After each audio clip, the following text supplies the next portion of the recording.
Ageu, capítulo 1. Tendes semeado muito e recolhido pouco. Comeis, mas não chega para fartar-vos. Bebeis, mas não dá para saciar-vos. Vesti-vos, mas ninguém se aquece.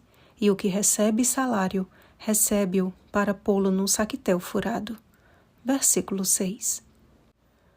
Após os 70 anos do cativeiro babilônico, para que se cumprisse a palavra do Senhor por boca de Jeremias, despertou o Senhor o espírito de Ciro, rei da Pérsia. Esdras capítulo 1, versículo 1. O qual emitiu um decreto que autorizava o retorno dos judeus a Jerusalém, a fim de reconstruir o templo de Deus.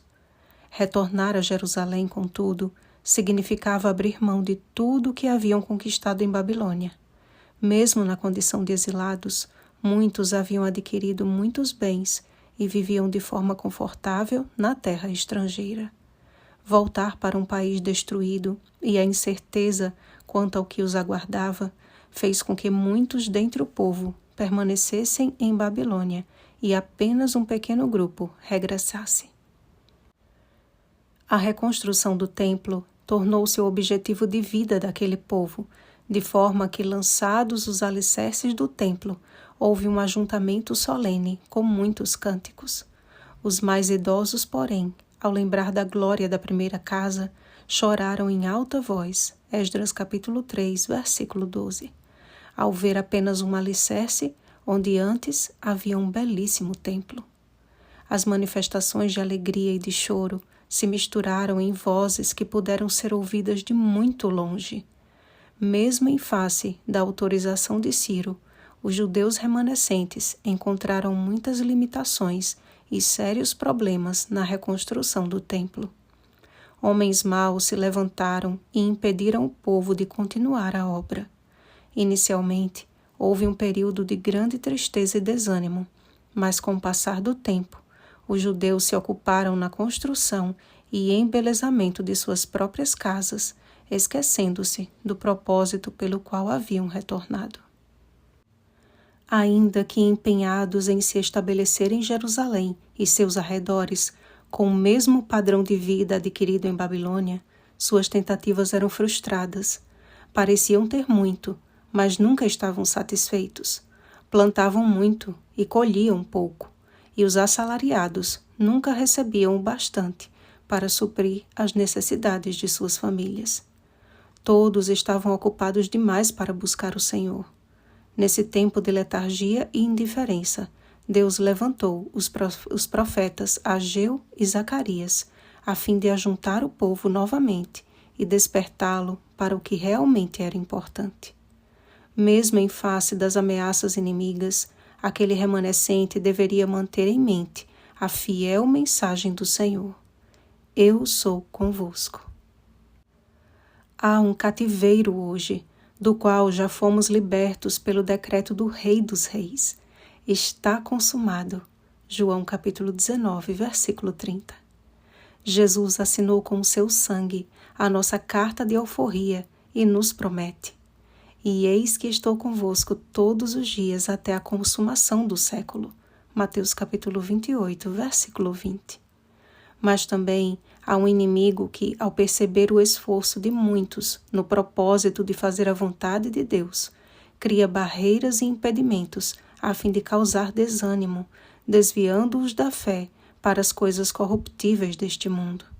E ocupados demais em seus esforços por conquistas temporais e pelo reconhecimento humano, acabam como aquele remanescente pós-exílio, tão cheios de atividades para a satisfação própria, mas sempre insatisfeitos. A nossa missão como último remanescente de Deus não requer a reconstrução de um templo onde muitos possam estar, mas de um templo onde o Senhor possa habitar. Mas recebereis poder ao descer sobre vós o Espírito Santo e sereis minhas testemunhas. Atos capítulo 1, versículo 8. Acaso não sabeis que o vosso corpo é santuário do Espírito Santo que está em vós, o qual tendes da parte de Deus, e que não sois de vós mesmos? Porque fostes comprados por preço, agora, pois, glorificai a Deus no vosso corpo, 1 Coríntios capítulo 6, versículos 19 ao 20. Essa mensagem nunca foi tão atual quanto é hoje. Em um tempo comparado aos dias de Noé, quando a seu bel prazer comiam e bebiam, casavam e davam-se em casamento, Mateus capítulo 24, versículo 38, somos chamados para agradar não o nosso apetite pervertido, não as nossas paixões carnais, não a opinião alheia, mas agradar a Deus. Temei a Deus e dai-lhe glória. Apocalipse capítulo 14, versículo 7. Esta mensagem compõe o escopo da verdade presente para os nossos dias e a glória de Deus que se manifestará na vida de seu remanescente. Deus tem levantado hoje homens e mulheres que, qual Ageu, têm clamado com a voz e com a vida: considerai o vosso passado. Enviados do Senhor a fim de despertar o povo de Deus para tomar novamente as ferramentas necessárias a fim de que o santuário do Espírito Santo esteja pronto para receber o Rei em toda a sua glória. Muitos têm se perguntado por que Deus não fala hoje como falava com seus profetas no passado. Mas a pergunta deveria ser: o problema está em Deus não falar ou em não termos condições de ouvi-lo? As pedras estão clamando, através das descobertas científicas, que o mau funcionamento do nosso corpo tem total influência sobre o nosso cérebro.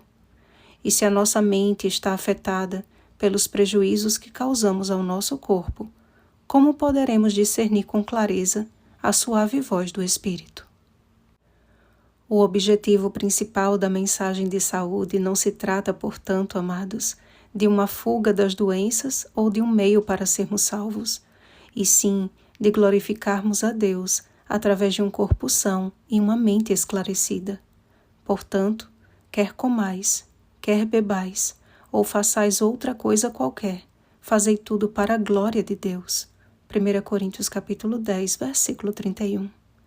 Então, se exercitar, se alimentar de maneira saudável, ser temperante, beber água com frequência, renovar o ar dos pulmões, tomar banho de sol, dormir bem à noite e confiar em Deus, não serão 8 sacrifícios, mas 8 formas de amar o meu Criador e conhecê-lo melhor.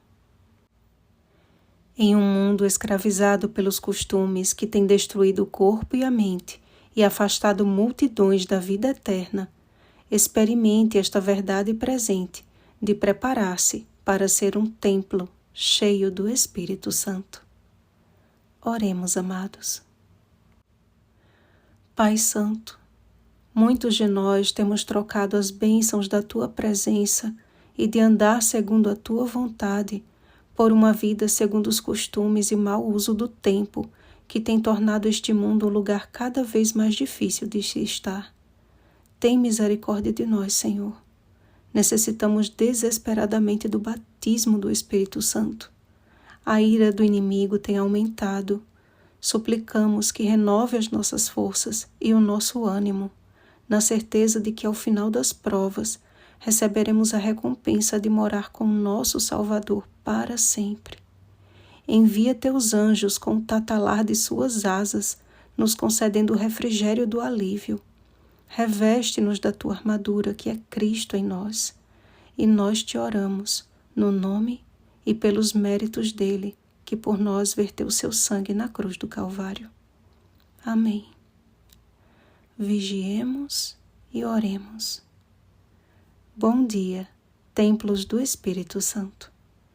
Oremos pelo batismo do Espírito Santo. Oremos uns pelos outros. Rosana Garcia Barros.